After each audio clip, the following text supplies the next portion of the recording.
The Tower of Babel wasn't meant to touch the sky. It was a direct rebellion against God, to build an empire and refuse to scatter. What did they truly raise on that plain? The 11th chapter of Genesis describes baked bricks and bitumen instead of stone and mortar. What does a baked brick reveal about the true story of the Tower of Babel? We'll investigate the archaeological records of Mesopotamia to separate the myth from the founding of an empire. The image of a colossal tower challenging the clouds has lived in the Western imagination for millennia. Renaissance painters depicted this structure as a spiral of stone reaching for the heavens. The traditional narrative often reduces this event to a simple moral fable, a children's tale about human pride and immediate divine punishment. But the ancient Hebrew text preserves impressive technical details about this construction, details that modern archaeology has only recently begun to unearth and comprehend. Many 19th century scholars considered the biblical account a copy of Babylonian legends, an Israelite attempt to explain the diversity of human languages. But the precision of the materials described in the text suggests something far more profound. The arid plains of modern-day Iraq guard the secrets of this formidable engineering. We are not dealing with an empty metaphor or a myth created in exile. We are facing a meticulously documented urbanization project, a project that demanded technological innovation, coordinated labor, and an obscure purpose. To understand what truly happened on that eastern plain, we need to closely examine the foundations buried beneath the desert sand. The foundations buried beneath the desert sand reveal the cradle of urban civilization. Around the 3rd millennium BC, a silent revolution altered human history. The biblical text locates this revolution on the plain of Shinar, a vast region that historians and archaeologists today call Sumer. There, the absence of natural quarries forced an ingenious architectural adaptation. Ancient builders learned to mold the dark clay from the riverbanks. They baked the bricks in high-temperature kilns, making them virtually indestructible. The book of Genesis records exactly this formidable technological transition. The account uses very specific Hebrew terms to describe the industrial process. The word for brick is levanah, and the verb for burning is saraf. The author details the use of bitumen as mortar to bind the blocks. Bitumen is a natural pitch that still seeps from the modern Iraqi soil. This technical precision definitively moves away from the idea of a fairy tale. In the land of Israel, houses were made of simple stone and clay. The biblical author makes a point of highlighting the foreign technology of Shinar. With these baked bricks, the city-states erected their famous ziggurats, immense stepped pyramids designed to connect the earth to the sovereign domain of the gods. The Tower of Babel was, in its historical essence, a primitive ziggurat, a physical structure crafted with earth and fire to house the divine presence. The Babylonians believed these towers ensured the prosperity of the empire. It was the pinnacle of human conquest over wild and unpredictable nature. But the ambition behind these immense walls of baked clay carried a much deeper political rebellion. But these immense walls of baked clay hide a purpose that defied the divine order. Popular readings often suggest that men wanted to physically invade the heavens, or build a refuge high enough to escape a second flood. But the 11th chapter of Genesis records the true reason for the construction. They said, "Let us make a name for ourselves so that we may not be scattered." Why did the centralization of an empire threaten the original purpose established in Eden? The 11th chapter of Genesis describes baked bricks and bitumen instead of stone and mortar. What does a baked brick reveal about the true story of the Tower of Babel?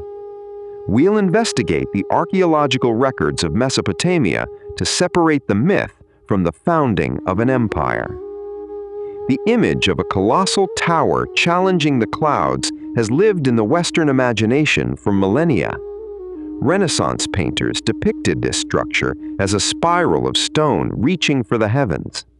The traditional narrative often reduces this event to a simple moral fable, a children's tale about human pride and immediate divine punishment. But the ancient Hebrew text preserves impressive technical details about this construction, details that modern archaeology has only recently begun to unearth and comprehend. Many 19th century scholars considered the biblical account a copy of Babylonian legends, an Israelite attempt to explain the diversity of human languages. But the precision of the materials described in the text suggests something far more profound. The arid plains of modern-day Iraq guard the secrets of this formidable engineering. We are not dealing with an empty metaphor or a myth created in exile.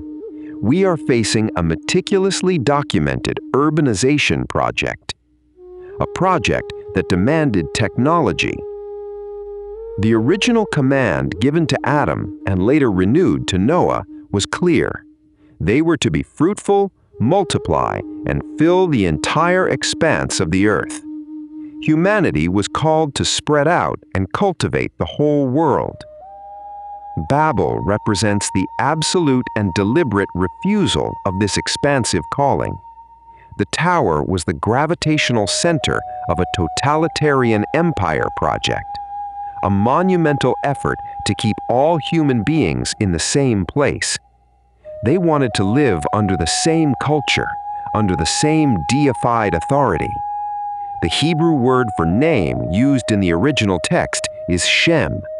To make a name meant to establish a legacy of independent political power. They didn't want to reach God in the clouds with a ladder of bricks. They wanted to replace the divine order with their own structure of absolute control. The tower would be the visible landmark of this new centralized world order. Jewish tradition associates this rebellion with the figure of the hunter king Nimrod. The 10th chapter of Genesis describes Nimrod as the founder of the kingdom of Babel, a powerful leader who began to be mighty in the earth. The construction of the ziggurat was the perfect mechanism for forced unification. Each clay block was identical to the other, molded into the same shape, just as the citizens of that first empire were meant to be identical in purpose. Individuality was sacrificed in the name of uniformity and efficiency. And it was precisely this colossal structure of standardization that provoked the response from the heavens. The heavens' response to that tower of bricks reveals a refined literary irony. The Babylonian Empire mobilized thousands of workers to build the tallest edifice. They genuinely believed they had reached the top of the known world. But the Hebrew text describes that the Creator needed to descend from his dwelling. He descended to see the city and the tower that the men were building, a subtle poetic mockery of the ziggurat's supposed imposing grandeur. Archaeology offers us a fascinating parallel to this imperial hubris. The stele of Nebuchadnezzar II, a black stone artifact, describes a ziggurat. The inscription details the restoration of Etemenanki, the great temple of Babylon. The Babylonian king boasts of having raised the monument's top to the heavens. The original structure was 90 meters high and 90 meters at its base. For the Babylonians, the word Babel itself meant gate of the gods, a triumphant and majestic entrance for the divine to dwell among men. But the author of Genesis makes a profound etymological wordplay. He associates the name Babel with the Hebrew verb balal, which means to confuse. The confusion of languages was not a petty vengeance from an offended deity. It was an intervention of severe mercy to preserve human freedom. By breaking the single language, the totalitarian empire simply crumbled from within. Forced uniformity gave way to the cultural diversity necessary for survival. Unable to communicate, the builders could not maintain the assembly line. The political rebellion lost its main tool of cohesion and control. They finally did what they should have done from the dawn of time. They scattered and populated the unexplored vastness of the earth, leaving behind only the scattered bricks of their unfinished ambition.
an attempt to erase diversity in the name of absolute centralized power. But the dispersion ensured that no single civilization could completely dominate the human race. The biblical text reveals that true strength does not lie in forced uniformity. The foundations of ancient Sumerian cities confirm the Hebrew account. The baked clay brick, once a symbol of innovation, became the emblem of arrogance. The ruin of the ziggurat serves as a silent testament against tyranny. The tension between the desire to control and the freedom to spread continues to profoundly shape the political and spiritual history of our species. In our next episode, we will investigate Hannah, the mother who prayed until she seemed drunk and gave birth to the prophet Samuel. The echoes of that plain still resonate in the ruins of empires that tried to reach the heavens.